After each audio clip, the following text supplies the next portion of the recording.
Et d'après les sons au téléphone, il semblait qu'une attaque était en train de se produire à ce moment-là. Les animaux de compagnie sont-ils nos meilleurs amis ou juste des bêtes déguisées prêtes à se transformer en sauvages incontrôlables? Si votre réponse est la première, ces histoires terrifiantes de propriétaires d'animaux attaqués par leurs meilleurs amis pourraient vous faire changer d'avis. Attaqués brutalement chez eux, ces amoureux des animaux n'avaient aucune idée de ce que leur passion pouvait entraîner. Rejoignez-nous alors que nous révélons des animaux de compagnie incroyables qui ont dévoré leurs propriétaires devant tout le monde. Numéro 18, l'attaque du singe. Les singes peuvent sembler adorables et amusants, mais de temps en temps, ils peuvent révéler un côté surprenant.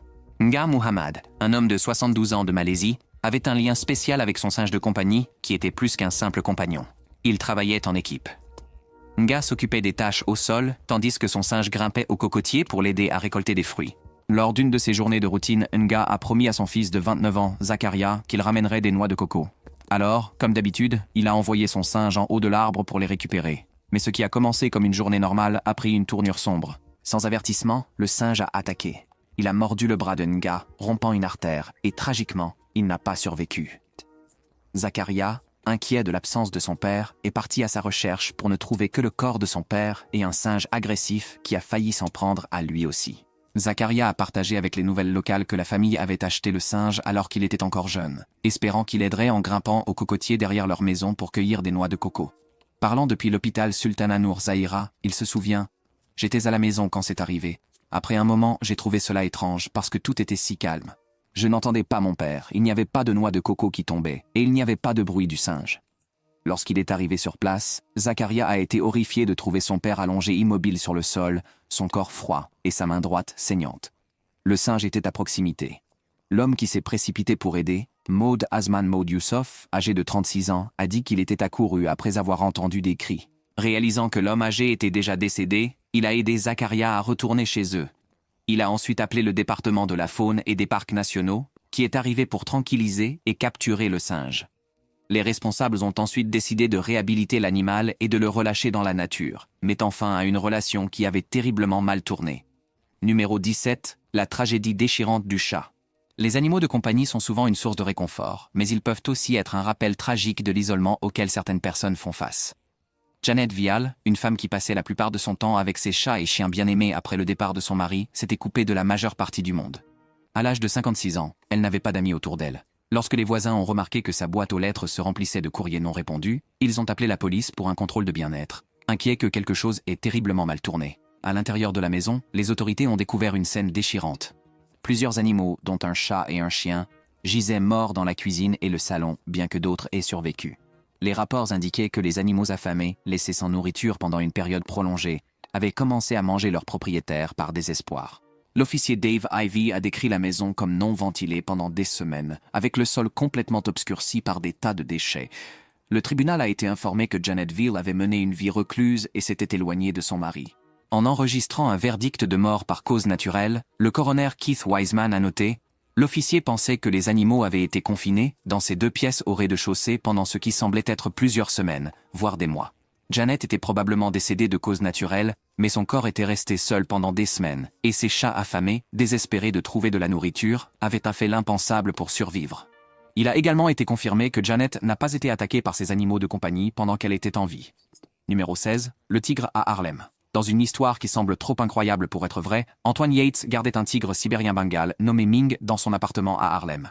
Poussé par son amour pour les grands félins, Yates a choisi d'élever Ming dans son appartement en hauteur, une décision qui allait se retourner contre lui, littéralement. En avril 2000, Yates, un chauffeur de taxi à temps partiel de 31 ans, a fait un achat audacieux. Il a acquis un tigre hybride sibérien bengale âgé de 8 semaines nommé Ming du Bearcat Hollow Animal Park à Racine, Minnesota. Les dossiers montraient que Bearcat Hollow lui avait précédemment vendu un lionceau, que Yates a ensuite relogé. Pendant 5 ans, lui et ses animaux ont vécu ensemble dans l'appartement 5E des Drew Hamilton Houses, un complexe de logements sociaux. Pendant cette période, Yates ne quittait son appartement qu'une fois par jour pendant environ 1 heure pour acheter de la nourriture. Lorsque Yates s'est présenté aux urgences avec de graves blessures au bras en 2003, il a affirmé qu'un pitbull était responsable. Cependant, les médecins savaient que ces blessures étaient bien trop graves pour un chien ordinaire. Il s'est avéré que Ming l'avait attaqué après que Yates ait essayé de séparer une bagarre entre le tigre et un autre animal. Lorsque les autorités sont arrivées chez Yates, elles ont trouvé un Ming tendu rôdant à l'intérieur. Il a fallu des tranquillisants pour retirer le tigre de l'appartement en toute sécurité. Malgré l'incident, Yates a insisté sur le fait que Ming avait seulement réagi par peur. Les autorités ont relogé Ming dans un sanctuaire en Ohio, où le tigre a finalement trouvé la paix jusqu'à sa mort naturelle des années plus tard. Lors d'une interview en 2020, Yates a partagé que son premier animal était un lionceau nommé Jabba qui est décédé jeune. Après Jabba, il a acheté Ming et un autre lionceau, Nemo, qui était à prix réduit parce qu'il était malade et qu'on ne s'attendait pas à ce qu'il vive longtemps. À l'époque, Yates possédait également un alligator nommé Hal, qu'il avait légalement obtenu dans le New Jersey. Contrairement aux propriétaires d'animaux typiques, Yates était fier de ne pas domestiquer ses animaux, se décrivant comme un sergent instructeur concentré sur le maintien de leurs instincts naturels intacts.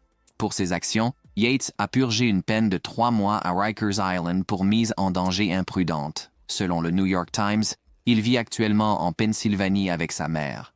Numéro 15, l'histoire de Scarface le Pitbull. Les pitbulls ont la réputation d'être agressifs, et malheureusement, dans le cas de Scarface, cela s'est avéré tragiquement vrai. Brenda et Ishmael Guerrero avaient sauvé Scarface et étaient déterminés à l'aider à s'adapter à une nouvelle vie. Mais un jour, lorsque Brenda a essayé de lui mettre un pull mais que Scarface n'était pas content, le chien s'est transformé en bête, faisant pleinement honneur à son nom féroce en lançant une attaque brutale sur Brenda, montrant la violence implacable de Tony Montana de Scarface. Déterminé et inflexible, le chien se défendait contre chaque tentative de le maîtriser. Ishmael a désespérément essayé de l'éloigner de Brenda, mais ses efforts ont échoué. Leur fils, Antoine Harris, a alors saisi un couteau, essayant d'arrêter le chien en le poignardant à la tête, mais même cela n'a pas réussi à le dissuader. Lorsque la police est arrivée, elle a également eu du mal à maîtriser le chien agressif. Les agents intervenants ont déclaré que le chien était assez agressif, a partagé l'officier de police de Tampa, Eddie Durkin. Le chien a même réussi à se débarrasser des effets d'un taser, se libérant des crochets tout en continuant à résister. Finalement, le contrôle animalier est intervenu avec un fusil tranquillisant et un fusil à balles en caoutchouc pour maîtriser l'animal. En utilisant une perche de capture avec une boucle sécurisée autour du cou du chien, ils ont finalement pu le maîtriser. Brenda a été transportée d'urgence à l'hôpital général de Tampa, souffrant de graves morsures au bras, mais elle serait dans un état stable. Il n'y a pas encore de déclaration officielle sur le sort du chien, mais une chose est certaine, il ne sera pas forcé de porter un pull mignon de sitôt. Numéro 14. L'instinct de survie de Harry et Sally. Harry et Sally, une paire de carlins d'Omaha, étaient des animaux de compagnie adorés par leur propriétaire, qui vivait seul. Mais après que leur propriétaire s'est tragiquement suicidé, ils se sont retrouvés abandonnés dans la maison, sans nourriture. Les jours se transformèrent en semaines, et dans leur désespoir, les deux carlins firent ce qu'ils durent pour survivre. Ils commencèrent à se nourrir de leur propriétaire décédé. Lorsque des voisins inquiets remarquèrent l'absence prolongée du propriétaire, ils contactèrent la police, qui découvrit la scène déchirante. Harry et Sally ont été secourus par les autorités et ensuite placés à la Nebraska Humane Society. Les Carlins étaient à adopter, mais personne connaissant leur histoire ne les voulait. Heureusement, un couple compatissant de l'Indiana les a adoptés, offrant aux Carlins une chance de recommencer dans un foyer aimant.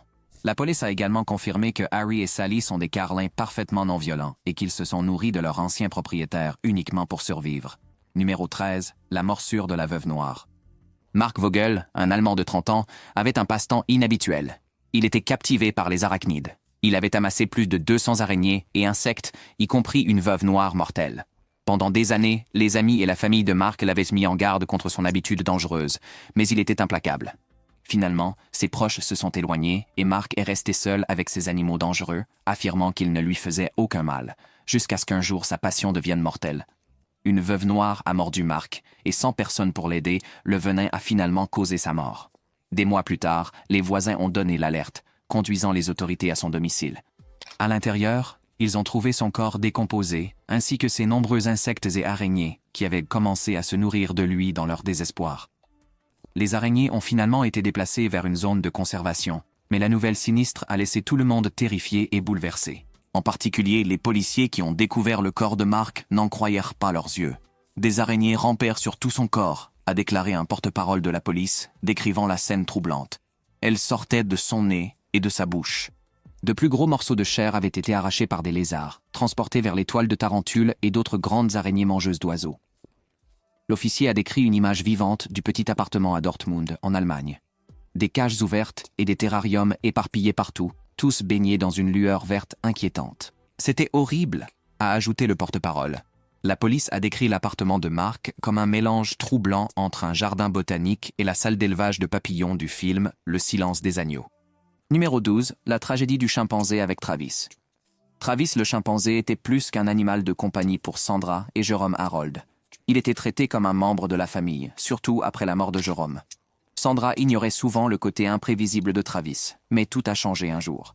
Le 16 février 2009, vers 3h40 de l'après-midi, Travis a lancé une attaque brutale contre l'ami de Sandra, Charla Nash, qui avait 55 ans à l'époque. Tout a commencé après que Travis soit sorti de la maison avec les clés de voiture de Sandra. Charla, voulant aider, est arrivée pour essayer de le convaincre de rentrer, mais les choses ont pris une tournure sombre. Voir Charla tenant une poupée Elmo, l'un de ses jouets préférés, semblait l'avoir déclenché et il est entré dans une rage terrifiante. Bien que Travis connaisse Charla, qui avait travaillé avec Sandra et Jérôme dans leur entreprise de remorquage, le fait qu'elle ait une apparence différente avec une nouvelle coiffure et une voiture inconnue a pu le confondre ou le perturber. Pour garder Travis calme, Sandra lui avait donné du thé mélangé avec du Xanax. Il prenait également des médicaments pour la maladie de Lyme, mais rien de tout cela ne pouvait arrêter la fureur. Alors que l'attaque s'intensifiait, Sandra a essayé frénétiquement d'intervenir, le frappant avec une pelle et même le poignardant avec un couteau de boucher. En réfléchissant à l'horreur, elle a dit plus tard « Pour que je fasse quelque chose comme ça, mettre un couteau en lui, c'était comme en mettre un en moi. » Elle se souvenait de Travis se tournant vers elle comme s'il était choqué, comme s'il demandait « Maman, qu'as-tu fait ?» À ce moment-là, Sandra pensait que Charla était morte. Elle s'est précipitée vers sa voiture, s'est enfermée à l'intérieur et a passé un appel désespéré au 911. Les cris de Travis pouvaient être entendus en arrière-plan, mais l'opérateur de l'appel a d'abord pensé que c'était une blague, jusqu'à ce que Sandra crie « Il est en train de la manger !» Les secours ont attendu jusqu'à l'arrivée de la police, prête à prendre le contrôle de la situation. Lorsque les agents sont arrivés, Travis a foncé vers leur véhicule, essayant même d'ouvrir la porte passager verrouillée et brisant un rétroviseur. Il s'est déplacé du côté du conducteur, réussissant à ouvrir cette porte. C'est alors que l'officier Frank Chiafari a tiré 4 coups de feu sur lui. Blessé, Travis est retourné dans la maison, où la police l'a ensuite trouvé gisant sans vie à côté de sa cage. Charla a survécu, mais ses blessures étaient graves, entraînant une récupération qui a changé sa vie, y compris une greffe de visage. Aujourd'hui, Charla plaide pour des réglementations plus strictes sur la possession d'animaux exotiques. Numéro 11, la rencontre mortelle de Marius avec Humphrey l'hippopotame. Marius Hels, un major de l'armée à la retraite, avait un lien indéfectible avec un hippopotame nommé Humphrey, qu'il avait élevé malgré de nombreux avertissements sur les tendances agressives des hippopotames. Le tempérament de Humphrey se manifestait parfois, mais Marius faisait entièrement confiance à son hippopotame apprivoisé. Malheureusement, un jour, l'agressivité de Humphrey s'est manifestée sans avertissement. Il a traîné Marius dans une rivière, le blessant mortellement dans le processus. Le corps sans vie de Marius a été découvert submergé dans la même rivière où, des années plus tôt, il avait sauvé Humphrey l'hippopotame lors d'une inondation. Une autre famille avait initialement accueilli Humphrey, mais une fois qu'il est devenu trop grand, Marius l'a adopté à l'âge de 5 mois. Le jeune hippopotame est devenu partie intégrante de la vie dans la vaste ferme de 400 acres d'Hels, apprenant même à nager aux côtés des humains. 1 an avant l'attaque, une photo montrait Marius chevauchant le dos de l'hippopotame, parlant chaleureusement de leur lien unique. « Humphrey est comme un fils pour moi. Il est comme un humain, avait-il dit.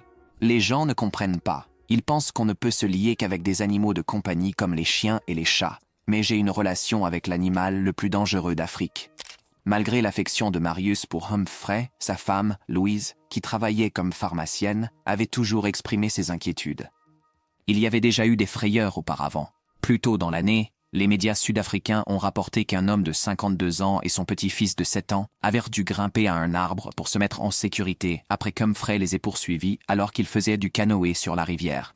Marius a dû attirer l'hippopotame avec une pomme pour que les secouristes puissent sauver le duo. Humphrey avait également causé des problèmes autour de la ferme. L'hippopotame a été accusé d'avoir tué des veaux appartenant au partenaire commercial de Marius et parvenait fréquemment à s'échapper de son enclos, causant même des scènes en poursuivant des golfeurs dans un club de golf voisin. Numéro 10, l'incident mortel avec l'ours. Kelly Ann Walls, une amoureuse des animaux jusqu'au bout, avait même un ours noir parmi ses animaux de compagnie. Selon les rapports, l'ours appartenait à son mari, Michael Walls, qui s'occupait d'animaux exotiques avec une licence expirée. Bien que l'ours noir captif soit gardé dans une cage, un jour fatidique, Kelly est entrée pour nettoyer et l'ours l'a attaqué sous les yeux horrifiés de ses voisins.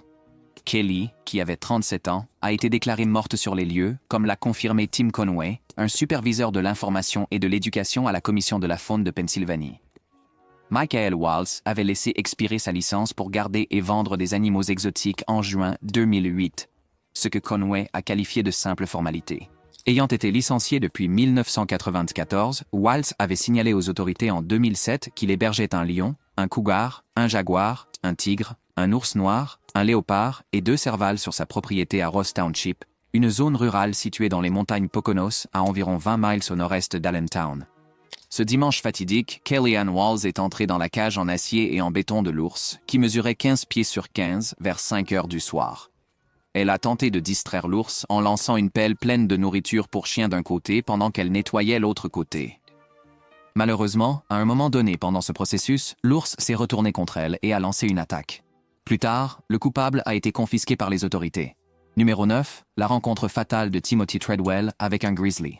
Timothy Treadwell était connu pour son dévouement inhabituel à vivre aux côtés des ours grizzly dans le parc national de Katmai en Alaska. En 2003, lui et sa petite amie Arnie Huguenard ont campé dans le parc pour étudier les ours de près, mais l'histoire a pris une tournure mortelle lorsqu'un ours a attaqué, ne laissant aucun survivant. Vers midi le dimanche 5 octobre 2003, Timothy Treadwell a parlé avec un associé à Malibu, Californie, par téléphone satellite. Treadwell n'a mentionné aucun problème avec les ours.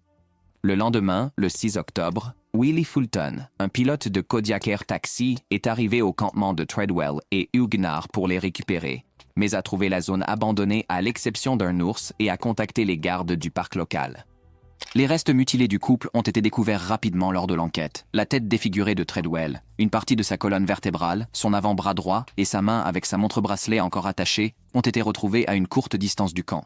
Les restes partiels de Huguenard ont été découverts à côté des tentes déchirées et effondrées, partiellement enterrés dans un monticule de brindilles et de terre.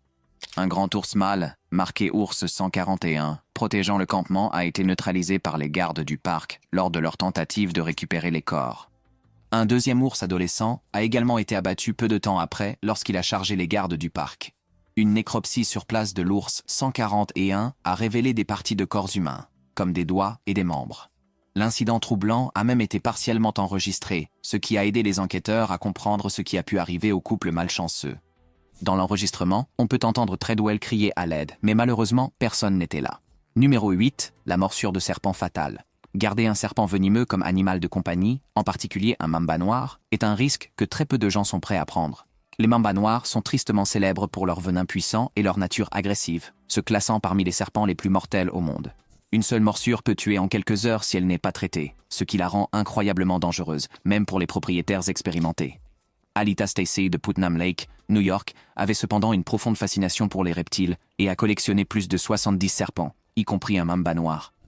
Sa famille et ses amis l'ont mise en garde contre les dangers, mais Stacy les a ignorés. Tragiquement, un jour, son petit ami l'a trouvée inconsciente, mordue à l'avant-bras par son Black Mamba, qui s'était échappé à cause d'une enceinte non sécurisée. Malgré les efforts pour la sauver, les effets mortels du venin étaient inarrêtables. Plus tard, tous les serpents d'Aleta ont été placés aux eaux du Bronx, y compris le Black Mamba meurtrier. Numéro 7. Horreur du varan.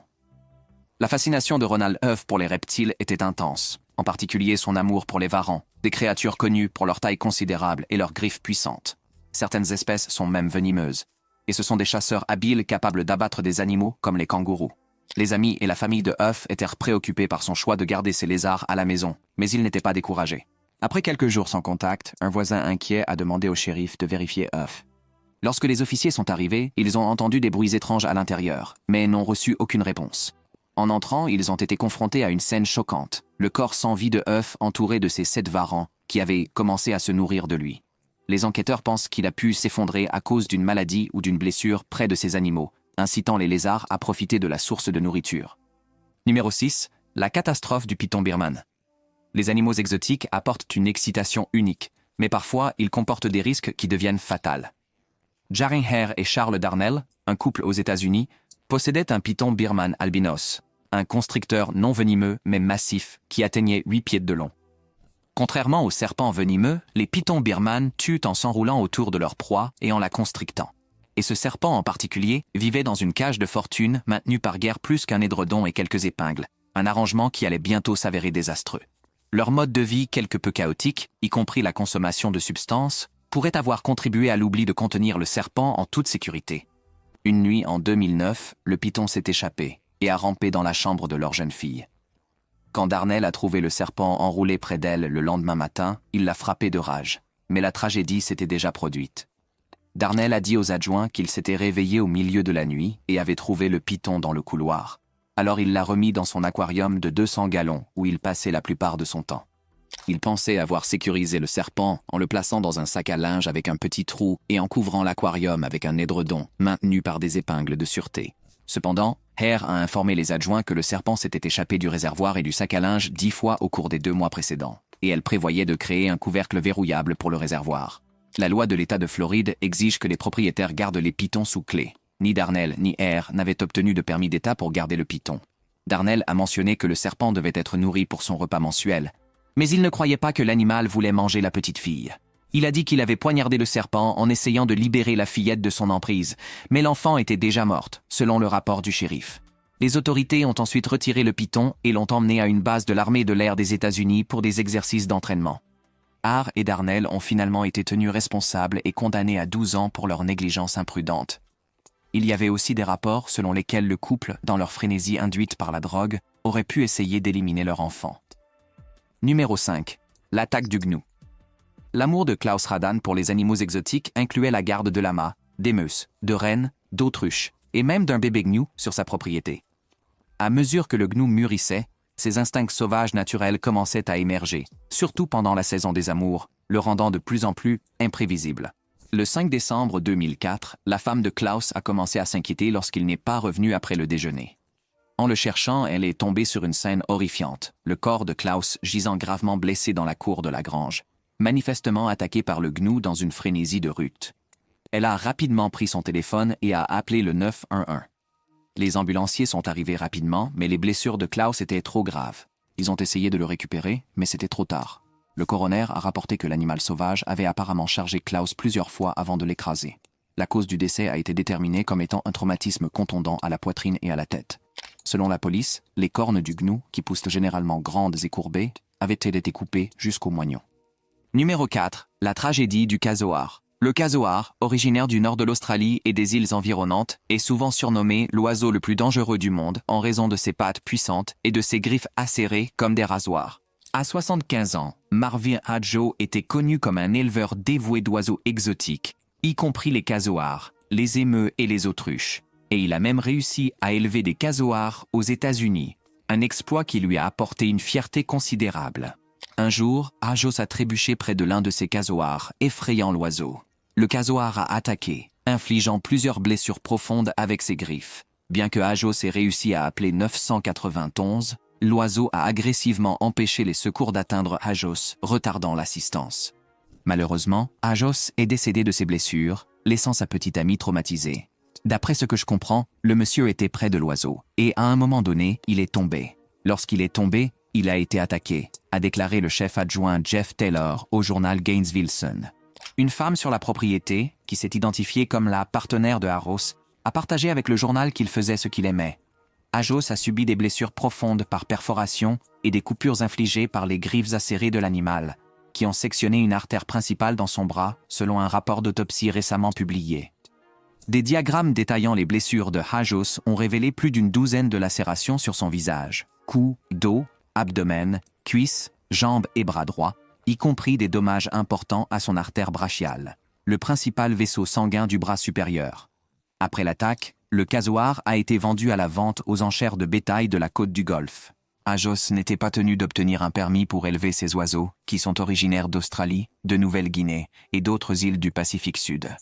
Même après cet incident tragique, la Commission de la conservation des poissons et de la faune de Floride n'a pas mis en place de nouvelles règles ou restrictions concernant la possession de casoars. Si les animaux sont utilisés pour l'élevage commercial, ils sont considérés comme des animaux domestiques et n'ont pas besoin de permis, a expliqué la porte-parole de l'agence, Karen Parker. Un permis ne serait nécessaire que si ces animaux interagissaient avec le public. Dans un enregistrement audio de l'appel initial au 911, on entend Hadjo essayer de donner son adresse à un opérateur tout en suppliant « Pourriez-vous envoyer une ambulance, s'il vous plaît ?» Sa voix semblait faible et pressante. Malheureusement, ce furent les derniers mots que Marvin Hadjo prononça. Numéro 3. La rencontre dangereuse avec le cerf. Bien que les cerfs soient souvent considérés comme des créatures douces, L'expérience de Gerald Rushton avec un cerf Elaf de 500 livres a révélé le côté sombre de ces animaux. Un jour, alors que Rushton nourrissait le cerf massif l'a soudainement chargé, le plaquant contre une clôture et lui infligeant des blessures, mettant sa vie en danger avec ses puissants bois. Les équipes de secours sont arrivées, mais n'ont eu d'autre choix que d'abattre le cerf pour atteindre Rushton, qui malheureusement n'a pas survécu. On savait que Rushton était obsédé par la domestication des animaux qui ne pouvaient pas être apprivoisés. Pourtant, le défunt était intéressé à transformer sa maison en zoo. Avec ce cerf, il y avait divers autres types de cerfs présents, y compris des cerfs Axis. Le cerf Elaf européen avait un ensemble de bois effrayant et aurait plaqué Rushton contre la clôture avant de le transpercer et de le piétiner lorsqu'il est tombé au sol. En raison du comportement agressif de l'animal, il a dû être abattu avant que les adjoints et les gardes-chasse du département des parcs et de la faune du Texas puissent entrer dans l'enclos pour retirer les restes de Rushton. Rushton a été déclaré mort peu après. Numéro 2. Attaque de Wapiti. Le résident australien Pat McDonald gardait un Wapiti, un croisement rare entre un cerf rouge et un élan, sur sa propriété. Un jour, alors que McDonald le nourrissait, sa famille l'a entendu crier.